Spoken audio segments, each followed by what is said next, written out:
الرجيم بسم الله الرحمن الرحيم الحمد لله رب العالمين الرحمن الرحيم مالك يوم الدين إياك نعبد وإياك نستعين اهدنا الصراط المستقيم صراط الذين أنعمت عليهم غير المغضوب عليهم ولا الضالين آمين. بسم الله الرحمن الرحيم. السلام عليكم ورحمة الله تعالى وبركاته. الحمد لله رب العالمين والصلاة والسلام على أشرف الأنبياء والمرسلين سيدنا ومولانا محمد وعلى آله وصحبه أجمعين. سبحانك لا علم لنا إلا ما علمتنا إنك أنت العليم الحكيم ولا حول ولا قوة إلا بالله العلي العظيم. اللهم لا سهل إلا ما جعلته سهلا وأنت تجعل الحزن إذا شئت سهلا. رب اشرح لي صدري ويسر لي أمري واحلل عقدة من لساني يفقهوا قولي. أما بعد. Alhamdulillah, pertama dan selamanya marilah kita banyakkan puji dan syukur kita kepada Allah Subhanahu wa taala yang mana dengan limpah dan kurnia daripadanya masih lagi kita pada malam yang berbahagia ini diberikan kesempatan oleh Allah Subhanahu wa taala untuk berada di dalam rumah Allah Subhanahu wa taala yang mulia ini. Allah Subhanahu wa taala masih lagi mempertemukan kita untuk kita meneruskan pembacaan ataupun sesi kuliah bacaan kitab Tauhid Misbahul Munir fi Ma'rifatillahil Qadir. InsyaAllah pada malam ini tuan-tuan kita masuk pada uraian sifat yang kedua, qidam, artinya sedia. Seterusnya tidak lupa yang saya hormati pengurusi barisan imam, Bilal, Siak dan seluruh ahli berkuasa masjid. Seterusnya para asatizah, tuan-tuan guru, alim ulama, tuan-tuan perempuan, hadirin wal hadirat, ibu-ibu, ayah-ayah yang dirahmati Allah sekalian. Sebagaimana malam ini insya-Allah tuan-tuan kita akan sambung pembacaan kitab Tauhid. Pada pertemuan sebelum ini kita sudah pun menguraikan tentang sifat yang pertama, iaitu sifat wujud, artinya ada. Jadi sebagaimana kita maklum di dalam pengajian sifat 20 ini ataupun pengajian akidah ilmu tauhid yang digagaskan ataupun yang disusulkan oleh kedua imam yang masyhur, iaitu Imam Abu Hasan Al-Ash'ari dan Imam Abu Mansur Al-Maturidi.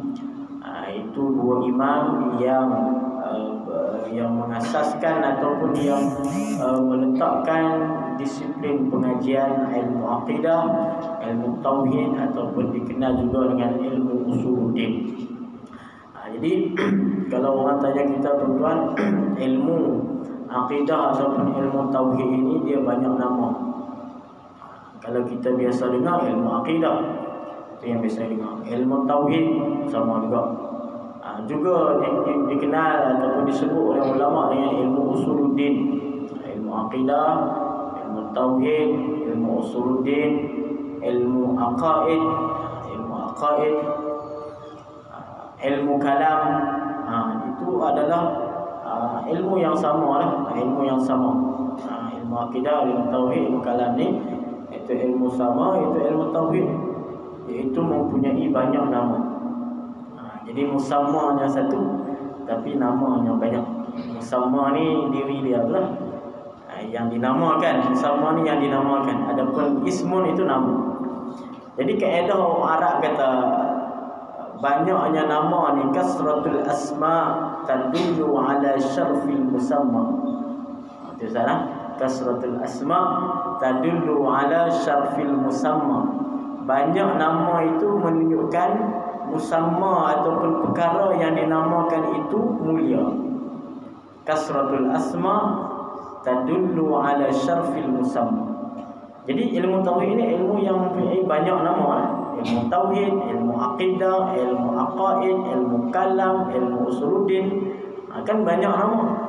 Jadi orang Arab kata banyak nama itu, kaedah itu menyebut banyak nama menunjukkan ilmu itu mulia. Jadi ini adalah perkara yang betul lah kalau kita tengok. Ashraful ulum ilmu tauhid. Ilmu yang paling mulia sekali ilmu tauhid. Sebab apa? Dikarenakan dalam tauhid kita membahaskan tentang perkara-perkara yang mulia, zat Tuhan, sifat Tuhan, tentang kenabian, tentang sifat-sifat Rasul, sifat Nabi. Dia membahaskan perkara yang mulia di dalamnya. Maka sebab itulah ilmu yang paling mulia adalah ilmu akidah, ilmu tauhid. Sebab tu namanya banyak tuan-tuan. Jadi banyak nama menunjukkan kata mulianya perkara tersebut. Begitu juga Nabi kita Muhammad sallallahu alaihi wasallam. Nabi kita pun banyak nama kan. Muhammad itu nama yang terkenal di bumi. Muhammad di langit dipanggil Ahmad. Nabi Ahmad. Ahmad itu apa? Nabi Muhammad juga sallallahu alaihi wasallam. Min ba'd ismu Ahmad dalam Quran kan. Min ba'd ismu Ahmad. Cerita tentang apa? Ada dalam Injil disebutkan nanti akhir zaman akan datang seorang nabi, iaitu nabi yang bernama Ahmad. Bukan sebut Muhammad, Nabi Ahmad. Ahmad pun nama nabi, Muhammad pun nama nabi. Apa lagi? Taha, ada seumpama Yasin, ya. Banyak lagi nama Nabi Muhammad sallallahu alaihi wasallam. Itu pun menunjukkan kata dirinya Nabi Muhammad sallallahu alaihi wasallam itu mulia. Jadi banyak nama menunjukkan apa tuan-tuan? Mulianya sesuatu perkara. Nah, baik, sama juga ilmu yang kita nak belajar ni, ilmu tauhid ni, ilmu yang paling mulia kerana banyak nama padanya. Ulama letak banyak nama pada ilmu akidah ataupun ilmu tauhid. Baik. Baiklah kita sambung. Bismillahirrahmanirrahim. Qala musannif rahimahullahu taala wa nafa'ana bi 'ulumihi fid dharain amin. Huraian sifat yang kedua, qidam, artinya sedia. Jadi kita dah masuk pada sifat yang kedua daripada 20 sifat yang wajib di atas tiap-tiap mukallaf untuk mengetahui, untuk tahu satu persatu secara terperinci. Ya, ini wajib kita tahu. Wajib kita tahu kata Allah Ta'ala ini bersifat dengan sifat qidam, artinya sedia kala ataupun sedia. Jadi apa makna sedia ni tuan? Adakah macam sedia kita kata saya sedia untuk masuk ke kelas kan? Saya sedia untuk solat. Kita sudah bersedia hari ini untuk menyambut cabaran. Bukan sedia tu lah. Bukan sedia kita kata sedia tu, bukan. Makna sedia di sini sedia kala. Qadim, qidam ini sedia kala. Makna sedia kala apa? Adanya sesuatu perkara tidak dimulai dengan awal. La awwala lahu liwujudih. Itu makna qadim atau qidam. La awwala lahu liwujudih. Yang tidak ada perkara, satu perkara itu tidak ada permulaan bagi awal, bagi kewujudannya. Maknanya adanya satu benda tidak ada awal. Itu dipanggil qidam. Jadi sifat qidam ni kenal pada siapa? Pada Tuhan saja, pada zat Allah Subhanahu. Kita ni boleh kata qidam tak boleh? Dia ada bahasan, ada qidam yang zamani, ada qidam yang idhafi, satu lagi qidam zati.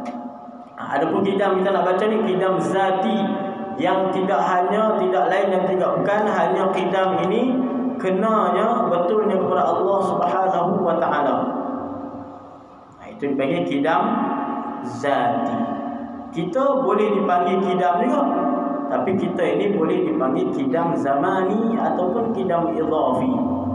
Qidam zamani ini suatu perkara yang lama, yang boleh kita katakan dia itu lebih daripada 2 tahun. Misalnya kita beli motor kan. Bila beli motor dah 5 tahun dah motor kita ni. Kita kata qidam. Boleh kita kata qidam sedia kala ataupun lama kan. Tapi qidam itu bukan qidam zati. Kita panggil qidam zamani. Yakni qidam zamani kena kepada makhluk lah. Benda yang sudah ada, yang dikatakan adanya itu lebih daripada 2 tahun, 3 tahun, 4 tahun, 5 tahun, 6 tahun. Itu boleh kita panggil sebagai qidam zamani. Jadi kita boleh nak panggil qidam, boleh, tapi qidam yang zamani. barang, benda dan sebagainya, makhluk boleh. Tapi qidam yang zati, maknanya zat, dirinya itu qidam, maksudnya adanya dia, tak ada awal, tak ada permulaan, itu tak boleh kita katakan kepada yang lain daripada zat Allah Subhanahu wa taala. Ada tak tuan-tuan kita fikir, ada tak satu zat, satu diri, satu benda yang adanya tidak ada mula?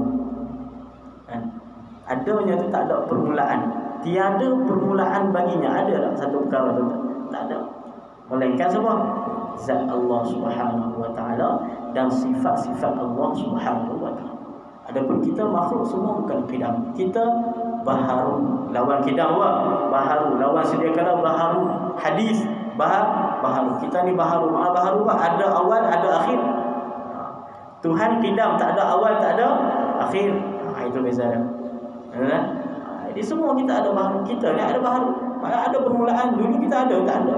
Kalau kata saya lahir tahun 1920, wah, 1920 1920 saya lahir, ya, contoh kan. Berarti sebelum itu 1919, 1918 ni tak ada lagi. Mana kata 1920 baru ada di dunia ni. Sebelum tu tak ada lagi kita. Kemudian nanti kita akan mati pula, mati.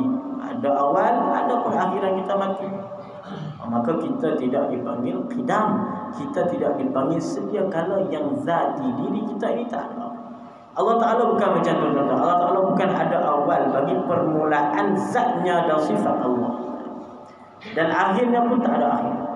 Tak ada kata sampai satu-satu masa Allah Ta'ala akan tak ada, Allah Ta'ala akan binasa, Allah Ta'ala akan mati, Allah Ta'ala akan fana. Tak ada. Semua itu adalah sifat siapa?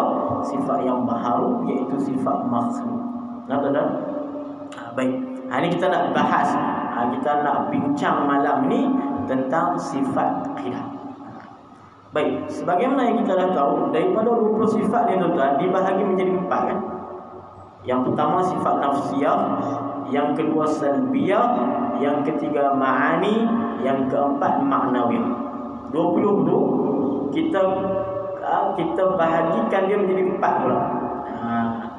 Sifat nafsiyah yang pertama hanya satu sifat, iaitu sifat wujud yang kita dah bahas dulu. Sifat adanya zat Tuhan. Allah Ta'ala ni ada, tak boleh tiada, mesti ada. Ini etikot kita tuan-tuan. Pegangan kita Asy'ariyah Maturidiyah. Sebab tu bila mana orang kata Asy'ariyah ni berpegang tak ada Tuhan, itu satu dakwaan yang batil, yang kita kena tolak, kena buang jauh-jauh. Jadi tak ada kalau kata orang yang berpegang dengan pahaman Asy'ariyah ni mengatakan Tuhan tadi, itu satu tuduhan yang besar. Mengatakan Tuhan tak ada sama seperti mengkafirkan orang. Kita mengatakan Asy'ariyah, orang yang berpegang dengan manhaj Asy'ariyah Maturidiyah tak ada Tuhan, berarti kita mengkufurkan mereka kerana mereka mengatakan tak ada Tuhan. Kita mengkufurkan orang yang berpegang kepada Asy'ariyah wal Maturidiyah. Sedangkan ini tu adalah perkara yang batil, perkara yang jelas sesat. Jadi kita tak boleh nak menghukumkan macam tu. Sedangkan Mu'tazilah sendiri pun ahli sunnah tidak mengkafirkan mereka, tuan-tuan. Kita faham Mu'tazilah ni asalnya daripada Wasil bin Atha. Wasil bin Atha ni dia punya pengasas dia. Jadi Wasil bin Atha ni belajar dengan Hasan Al-Basri. Hasan Al-Basri. Kalau tak salah saya, guru dia Hasan Al-Basri. Ulama besar dah zaman tu. Salah seorang masa Hasan Al-Basri duduk mengajar, salah seorang dalam murid dia tu Wasil bin Atha. Jadi bila guru dia duduk mengajar, dia tak puas hati kat guru dia. Dia tak puas hati. Dia bangkang, dia bangun, dia bangkang. Tak betul, bukan macam ni, bukan macam ni, bukan macam ni. Sampailah guru dia kata apa? I'tazal, pergilah kamu daripada kami. Pahaman dia tak betul lah maksudnya tu. Dihalau lah dalam majlis tu. I'tazal. Sampailah dia itu bawa satu pahaman yang sendiri. Daripada Mu'tazilah ni dia bawa pahaman sendiri yang kemudian orang menggelarkan sebagai Mu'tazilah. Daripada kalimah i'tazalna tadi tu. I'tazalna, pergilah kamu, ataupun jangan bercampur dengan kami. I'tazalna. Maka orang panggil sebab itu Mu'tazilah. Dia pengikut-pengikut yang faham dengan pahaman dia tu, dipanggil sebagai Mu'tazilah. Jadi Mu'tazilah ini ulama tidak mengkufurkan mereka. Ulama Ahlussunnah wal Jamaah tidak mengkufurkan Mu'tazilah. Jadi Mu'tazilah ni banyak ada pahaman dia tuan-tuan. Salah satunya apa? Mereka berpendapat bahawa sifat ma'ani bagi Allah Subhanahu wa ta'ala itu tak ada. Allah Ta'ala tak ada sifat ma'ani. Apa sifat ma'ani? Yang tadi nafsiyah, salbiyah, ma'ani yang ketiga iaitu qudrat, iradat, ilmun, hayat, sama, basar, kalam. Ada 7 kan? Sifat ma'ani Allah Subhanahu wa ta'ala. Kita mengisbatkan, kita mengatakan Allah Ta'ala ada qudrat, Allah Ta'ala iradat. Allah Ta'ala berkehendak dengan sifat iradat. Allah Ta'ala berkuasa dengan sifat qudrat. Allah Ta'ala mengetahui dengan sifat ilmun. Allah Ta'ala mendengar dengan sifat sama. Allah Ta'ala melihat dengan sifat basar. Allah Ta'ala bercakap dengan sifat kalam. Itu kitab Ahlussunnah wal Jamaah. Mu'tazilah tak. Dia menolak sifat tu. Allah Ta'ala tak ada sifat qudrat, kuasa. Allah Ta'ala tak ada sifat iradat, berkehendak. Allah Ta'ala tak ada sifat alim, ilmun, ya, mengetahui. Allah tak ada sifat sama, mendengar. Allah Ta'ala tak ada sifat basar, melihat. Allah Ta'ala tak ada sifat kalam, bercakap ataupun berkata-kata ataupun berkata. Jadi kenapa boleh jadi macam tu? Itu perbezaan. Persamaannya, Mu'tazilah juga mengatakan Allah Ta'ala berkuasa. Kita mengatakan Allah Ta'ala berkuasa. Mu'tazilah pun mengatakan Allah Ta'ala berkuasa. Tapi apa beza dia? Kita kata Allah Ta'ala berkuasa dengan sifat berkuasa ataupun sifat kuasa qudrat tadi. Sedangkan Mu'tazilah dia kata Allah Ta'ala berkuasa tapi bukan dengan sifat tu. Allah Ta'ala berkuasa dengan diri dia, dengan zat dia. Sebab tu saya kata mereka menolak sifat ma'ani tadi, tapi masih mengisbatkan kalau kata Allah Ta'ala kuasa, tapi kuasa bukan dengan sifat, berkuasa dengan zat dia. Maka itu salah satu daripada pahaman ataupun pendapat Mu'tazilah ni tuan-tuan. Jadi beza sikit je kita tengok. Kalau kita tak belajar betul-betul, boleh jadi pahaman kita berkata Mu'tazilah. Contoh orang tanya ni, Allah Ta'ala kuasa. Bagaimana Allah Ta'ala kuasa? Allah Ta'ala berkuasa dengan zatnya. Allah Ta'ala mencipta makhluk ini, mencipta bumi, mencipta manusia, mencipta jin, mencipta malaikat. Allah Ta'ala mencipta kesemuanya dengan zat Allah Subhanahu Wa Ta'ala yang maha mulia. Itu adalah pahaman Mu'tazilah.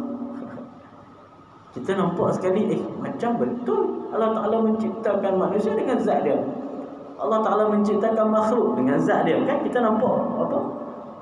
Pada zahir kita katakan nampak macam betul lah. Betul Allah Ta'ala menciptakan manusia dengan diri dia, dengan zat dia. Nampak macam betul, tapi salah kan? Yang betulnya apa? Allah Ta'ala mencipta manusia, menciptakan sekalian makhluk ini dengan sifat qudrat dia. Sebab tu nanti kita akan masuk pada bab sifat qudrat, iaitu sifat berkuasa. Sifat kuasa, dengan sifat kuasa lah Allah Ta'ala mencipta, mengadakan, mencipta manusia, mencipta makhluk. Dan dengan sifat qudrat inilah Allah Ta'ala mengada dan meniadakan. Jadi Allah Ta'ala mengadakan manusia, mengadakan makhluk dengan sifat qudrat dia. Allah Ta'ala mematikan, meniadakan makhluk ini pun dengan sifat qudrat dia. Jadi perbezaan di situ tak banyak tuan-tuan. Kalau kita tak betul-betul belajar, takut akidah yang kita yakini ini termasuk dalam akidah siapa? Mu'tazilah wal-'iyadzu billahi min dzalik. Adakah kufur? Tak kufur, tak kufur. Sebab dia kata Allah Ta'ala kuasa, tapi kuasa bukan dengan sifat, tapi kuasa dengan zat. Sedangkan Ahlussunnah wal Jamaah mengisbatkan sifat. Itu salah satunya tuan-tuan. Ada lagi lah pembahasan yang sangat penting lah dengan Mu'tazilah. Cuma yang dihukumkan kufur ini dua, Qadariyah dan Jabariyah.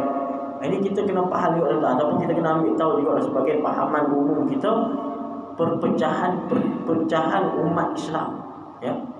Perpecahan di dalam Islam yang terpecah menjadi beberapa kelompok, beberapa kumpulan, yang mana Nabi SAW dah sebut dah isyarat dalam hadis, taftariqu ummati an salasin wa sab'ina firqatan. Umat aku akan terpecah 73 puak 73 kelompok kumpulan. Kulluhum finnar illa firqatan wahidatan. Semua masuk neraka melainkan satu. Daripada 73, satu akan masuk syurga. Qalu ma hiya ya Rasulullah? Sahabat bertanya, siapa mereka itu wahai Rasul sallallahu alaihi wasallam? Qala ma ana alaihi wa ashabi. Nabi kata apa? Ma ana alaihi, orang yang ikut aku, wa ashabi, ikut sahabat aku. Yang kemudian yang dikenal dengan siapa? Ahli sunnah wal jamaah. Ahli sunnah yang ikut sunnah Nabi SAW, jamaah sahabat, jamaah ulama-ulama, tabi'in, tabi'in dan sebagainya. Itu yang kita katakan sekarang ni ahli sunnah dan wal jamaah. Adapun selain daripada itu, tidak dikirakan yang masuk di dalam syurga Allah Subhanahu wa taala. Ini perkara yang tetap. Alhamdulillah. Tempat kita ni kita lahir alhamdulillah dah diajarkan dengan akidah yang betul, akidah yang sahihah, akidah yang betul lah. Itu akidah kita ahli sunnah wal jamaah syiah wal maturidiyah. Jadi kelompok kumpulan Mu'tazilah ini dihukumkan fasik. Tapi kelompok satu lagi dipanggil Jabariyah dan Qadariyah. Jabariyah dan Qadariyah ini dihukumkan kufur oleh majoriti ulama ahli sunnah wal jamaah. Qadariyah dan juga Jabariyah, kerana mereka ini seolah menidakkan kuasa Allah Subhanahu wa taala, menafikan kuasa Allah Subhanahu wa taala. Qadariyah ni macam mana? Qadariyah ni kata semua ni Allah Taala yang buat. Itu Qadariyah. Maksudnya tak ada perbuatan manusia ni tak ada sangkut paut langsung dengan kita. Maksudnya kita ni tak ada pilihan. Kalau kata orang tanya kepada si fulan, kenapa kamu berzina? Kenapa kamu maksiat? Dia kata, apa nak baca nak Allah Ta'ala yang kuasa, yang dah menentukan aku jadi. Betul kan kita kata tuan-tuan? Tak betul. Sedangkan kita ni diberikan apa? Pilihan, takhyir. Diberikan akal, diberikan pilihan untuk memilih mana yang baik, mana yang buruk. Sedangkan kita bagi sebab semua ni, sebab apa kita buat jahat hari ni, kita kata Allah nak baca nak aku tak boleh buat Allah Ta'ala ya. Itu terlampau. Qadariyah dan juga Jabariyah. Itu tuan-tuan. Jadi kelompok-kelompok Jabariyah dan Qadariyah yang dilakukan sesat bahkan kufur oleh majoriti ulama ahli sunnah wal jamaah. Kalau Jabariyah pula macam mana? Majbur. Kita ini tak boleh buat apa. Yang tadi Jabariyah bukan Qadariyah, itu Jabariyah. Qadariyah pula kita semua. Ya. Tadi Jabariyah. Maksudnya kita disekat, tak boleh nak buat apa. Maksudnya baik buruk ni semua Allah Taala. Kita tak ada kuasa untuk memilih nak buat baik nak buat buruk. Akan tapi kalau Qadariyah pula kita semua tak ada sangkut paut dengan Tuhan. Maksudnya kalau kita berjaya hari ini, kenapa? Aku bukan Tuhan. Ya. Baik buruk ni aku semua. Maksudnya perbuatan kita ni kita semua tak ada sangkut dengan Allah, tak ada sangkut dengan kuasa Allah Subhanahu wa taala. Maka itu Jabariyah. Maka Qadariyah, maka kedua-dua ini Jabariyah dan Qadariyah ini dihukumkan kufur oleh ulama-ulama ahli sunnah wal jamaah. Kita pun ahli sunnah wal jamaah duduk tengah-tengah. Bukan Qadariyah, bukan Jabariyah, duduk tengah-tengah. Jadi macam mana? Memang kesemuanya di atas kehendak Allah. Perbuatan semua ni asalnya pada perbuatan Tuhan. Tapi Allah Subhanahu wa taala memberikan akal kepada kita, memberikan pilihan kepada kita, sama ada kita nak duduk di membuat kebaikan ataupun membuat kejahatan. Kita nak pergi ke kanan ataupun nak pergi ke kiri, kita boleh ikhtiar. Dalam ahli sunnah wal jamaah itu yang dimaksud sebagai ikhtiar, al-kasbu. Ikhtiar ini yang membezakan kita dengan Qadariyah dan juga Jabariyah. Maksudnya kita diberikan pilihan, walaupun yang tetapkan Allah, tapi diberikan pilihan kepada kita untuk berusaha memilih mana yang baik, mana yang buruk, mana yang taat, mana yang maksiat. Itu kita. Baik, kemudian kita baca sikit. Wajib pada syarak pula atas tiap mukallaf mengetahui serta mengaku dalam hati akan tentu sungguh sedianya Allah Ta'ala tak terima baharu.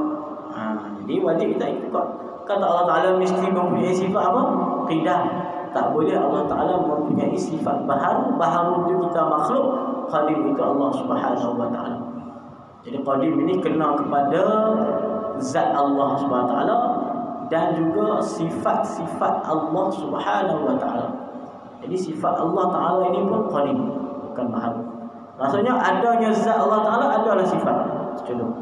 Sifat tak ada permulaan, bukan ada zat kemudian barulah Allah taala cipta sifat. Bukan macam tu. Bukan itu pahaman yang salah. Sebab kita kembali pada sifat qudrat. Qudrat ni ijad wa i'dam, mengadakan meniadakan, muta'allaq ni kepada perkara yang mungkin, tidak kepada yang mustahilat, tidak kepada yang wajibat. Sedangkan sifat Allah taala itu masuk dalam perkara yang harus, wajib atau mustahil, perkara yang wajib. Maka Allah taala tidak menciptakan perkara yang wajib. Seperti sifat itu kalau Allah taala cipta memang ada. Kalau kita katakan Allah taala cipta, ada zat Allah, pada Allah taala yang ciptakan sifat dia, itu kita sudah memakhlukkan sifat Tuhan. Sebab apa? Ada awal dia, macam kita juga. Allah taala cipta kita, ada awal dia. Allah taala cipta sifat dia. Sebelum tu Allah taala tak ada sifat sama, kita pun macam pahaman. Sebelum tu Allah taala tak ada sifat sama, sifat basar, sifat kalam. Kemudian adanya Allah, barulah Allah taala cipta sifat sama tu. Baru Allah taala cipta sifat basar, sifat kalam dan sebagainya. Maka itu seolah kita mengatakan sifat itu adalah baharu. Itu salah. Itu pahaman yang betul tuan, pahaman yang salah. Jadi yang betulnya macam mana? Allah dan sifat-sifat Allah qadim. Maksudnya tak ada awal. Adanya zat adalah sifat Allah taala, tak mula, tak ada mula, tak ada permulaan. Jadi kan kadang-kadang kita nak fikir memang tak lepas. Macam manalah ada tapi tak ada awal. Tak boleh fikir.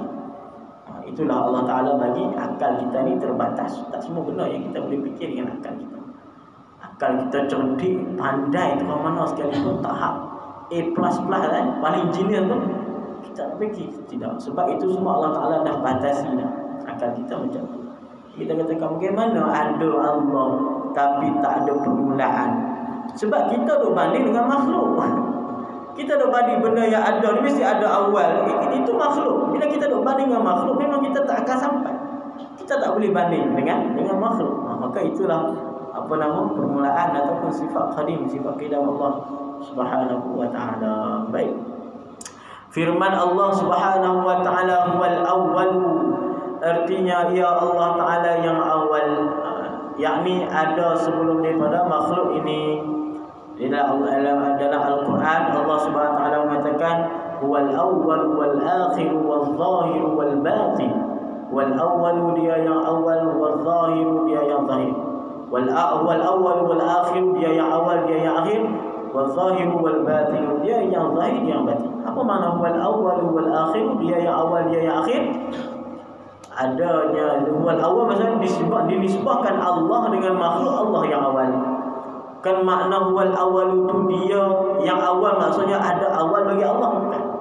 Itu kadang orang salah terjemah, orang salah menafsirkan, orang salah syarah. Ada saya tengok ada dia salah syarah. Wal awal wal akhir maksudnya Allah Taala kata dia ada awal. Itu salah. Bila Allah Taala kata dia syarah huraikan dia wal awal, Allah Taala kata dalam Quran dia yang awal, maksudnya dia itu ada awal. Berarti dia sama dengan makhluk. Tak boleh. Makna huwal awal, Allah Taala yang awal di situ bukan makna ada awal bagi permulaan zat Allah. Bukan. Makna huwal awal dinisbahkan Allah, dibandingkan Allah dengan makhluk, Allah lah awal. Gitu. Nak faham macam tu? Dibandingkan Allah dengan sekalian makhluk, mana yang awal? Allah lah awal. Huwal wal akhir, dia yang akhir, bukan maknanya ada akhir bagi Tuhan. Tak. Dinisbahkan Allah Tuhan dengan sekalian makhluk, dia yang terakhir. Itu maksudnya. Makhluk semua akan fana, akan binasa. Tinggal siapa? Allah Subhanahu wa taala. Wa yabqa wajhu rabbika dzul jalali wal ikram.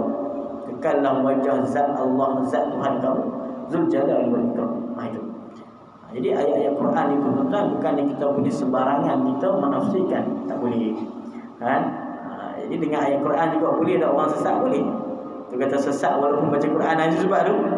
Sesat walaupun baca Quran sebab apa? Dia baca Quran tapi faham dengan faham dia, bukan faham dengan fahaman Al-Quran. Allah salah itu wal awal wal akhir wal akhir. Kita kata Allah Taala ada awal. Mana dalil dia? Ada buah ayat tu. Dia kata, kenapa kita katakan Allah Ta'ala duk belajar tauhid, Allah Ta'ala tak ada awal? Salah tu. Dalam Al-Quran jelas Allah Ta'ala kata huwal awwalu, dia yang awal. Mana dia dah ada awal? Tak ada. Itu pahaman yang salah. Jadi Quran itu tentang kita baca bukan hanya kita mengubah bahasa saja. Al-Quran kita baca ni tuan-tuan, bukan hanya kita mengubah bahasa, tidak. Kita nak tahu penafsiran Al-Quran, apalagi yang berkaitan dengan hukum-hukum hakam, berkaitan dengan akidah dan sebagainya, mesti kena mengikut penafsiran Al-Quran yang tepat, iaitu penafsiran yang telah disebutkan, yang ditafsirkan oleh ulama-ulama tafsir. Jadi kalau kita nak tahu penafsiran Al-Quran, kena buka kitab tafsir, tengok bagaimana ulama tafsir sebut ayat ni. Bukannya kita main buka Al-Quran, kita tengok terjemahan saja. Tidak. Nanti boleh jadi sesat boleh. Dalam Al-Quran Allah Ta'ala kata apa? Hurriman alaikumul maitatu wad-damu wa lahmul khinzir wa ma uhilla li ghairillahi bih. Hurriman alaikumul maitatu wad-damu, diharamkan kamu bangkai. Maitatu wad-damu, darah, wa lahmul khinzir, daging khinzir, daging babi. Diharamkan dalam Quran, Allah Ta'ala kata daging babi. Berarti kalau kita faham daging babi yang Allah Ta'ala haram, berarti selain pada daging halal lah. Macam tu kita nak terima Quran je tu. Berarti bulunya tak apa, halal. Kulitnya tak apa, halal lah. Kan? Taringnya tak apa, halal. Kukunya tak apa, halal. Tidak. Sebab tu Al-Quran ini bukan hanya kita mengubah bahasa, tidak. Bukan mengubah bahasa, tapi kita kena faham dari sudut bahasa Arabnya, ilmu-ilmu yang berkaitan dengan penafsiran Al-Quran. Disebut oleh Imam As-Suyuti rahimahullah ta'ala dalam kitab Al-Itqan fi Ulumil Quran, ada lebih kurang 14 ke 15 cabang ilmu untuk kita kuasai kalau kita nak menafsir Al-Quran. Bukannya kita kena hanya faham bahasa Arab saja.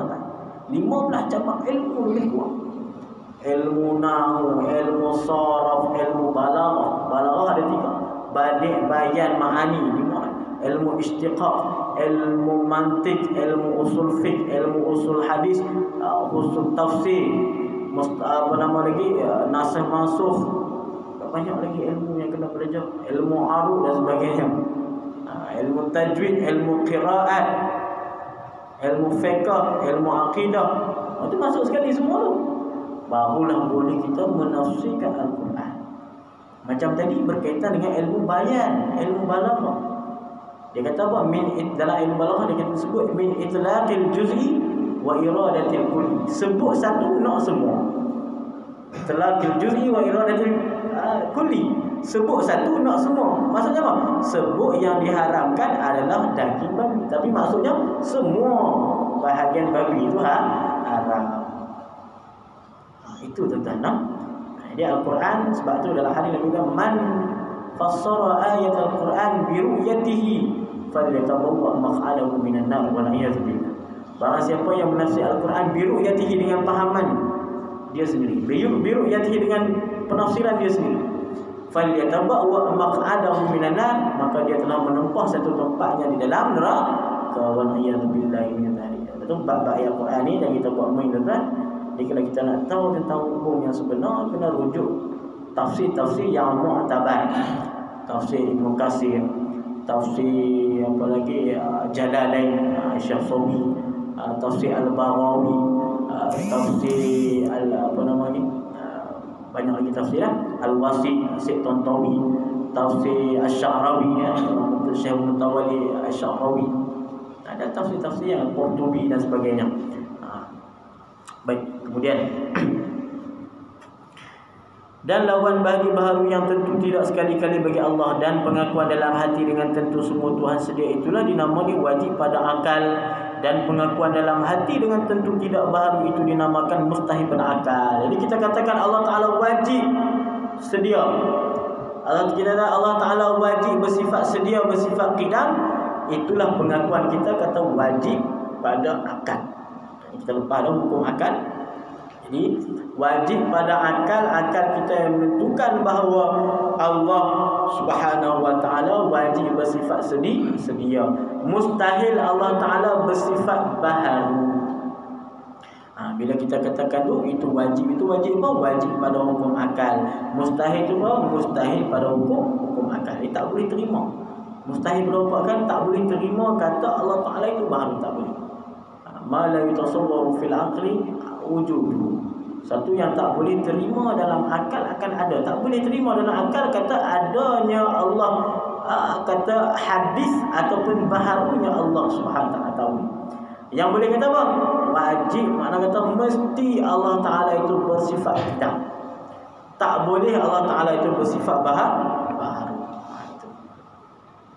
Dan makna sedia itu ialah barang yang ada, yang tidak didahului tiada. Qidam itu apa?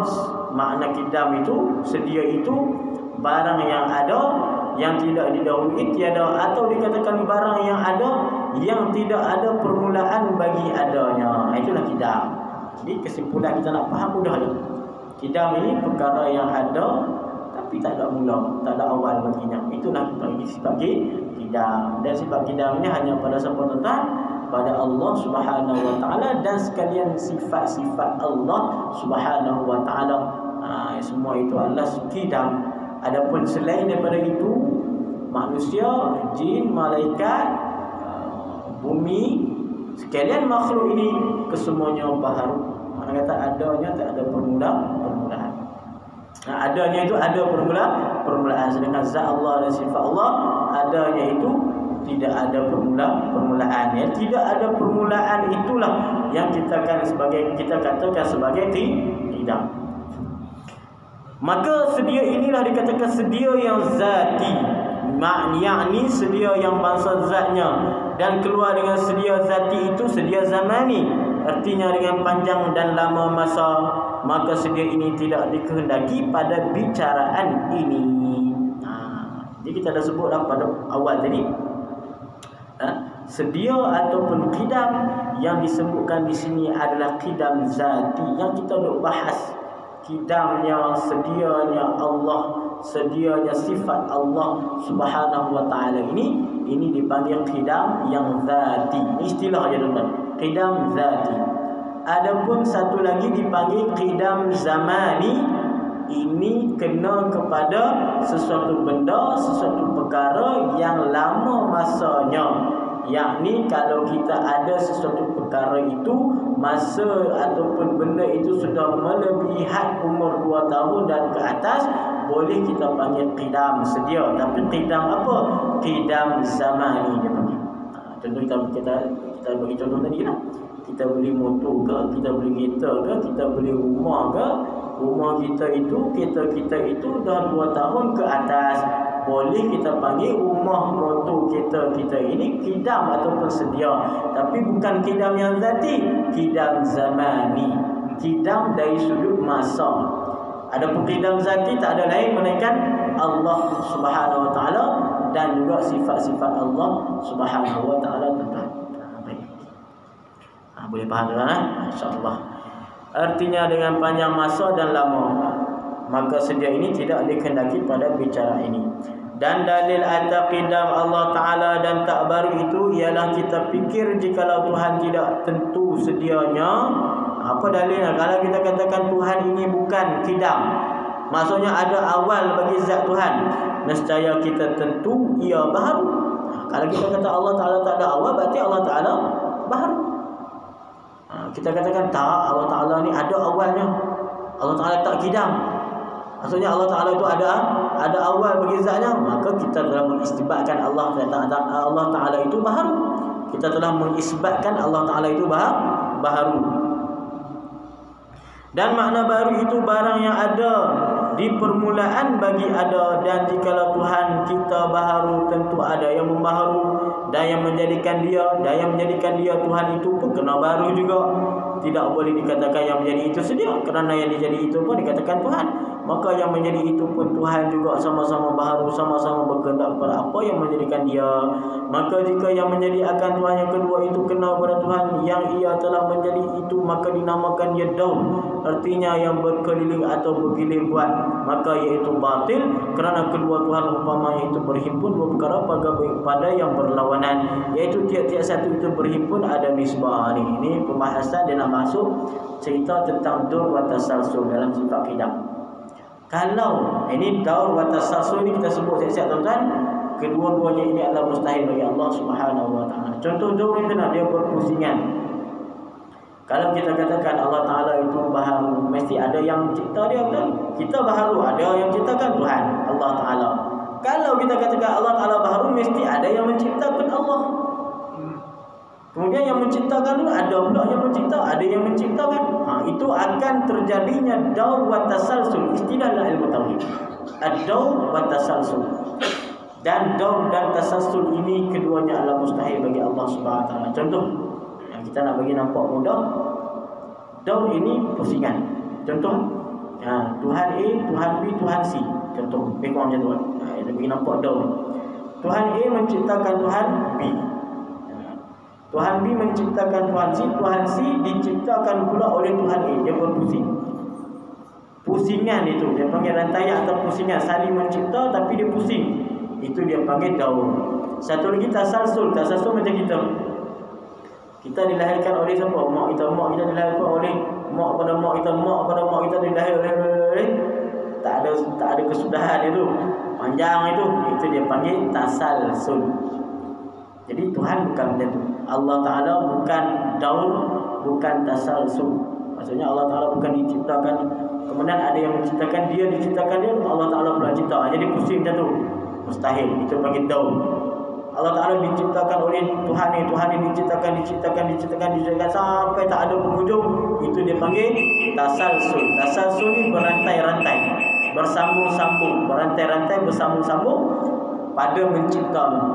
Tuhan A mencipta Tuhan B, Tuhan B cipta C, cipta sampai tak ada penghujung. Itu dipanggil tasalsul. Maka daur, gambaran dua ini tuan-tuan, daur wa tasalsul, kedua-duanya mustahil bagi Allah Subhanahu wa taala. Adapun kita tak mustahil. Kita daur tu mungkin tak ada, tapi tasalsul tu ada bagi kita. Kita ni dilahirkan dengan siapa? Itu dia panggil rantaian. Tasalsul. Wallahu a'lam bishawab. Nanti kita akan sambung balik bahasannya tu. Itu cuma nak bagi gambaran. Maka dari sifat qidam ni akan dibahaskan tentang daur wa tasalsul, dan kedua-duanya ini tuan-tuan mustahil bagi Allah Subhanahu wa taala. Wallahu a'lam bishawab. Bismillahirrahmanirrahim. Alhamdulillahirabbil alamin, wassalatu wassalamu ala asyrafil mursalin wa ala alihi washabihi ajmain. Allahumma faqihna fid din wa 'allimna ta'wila waj'alna min ibadika shalihin. Wa sallallahu ala sayyidina Muhammadin wa ala alihi washabihi ajmain. Walhamdulillahirabbil alamin. Wassalamu alaikum warahmatullahi wabarakatuh.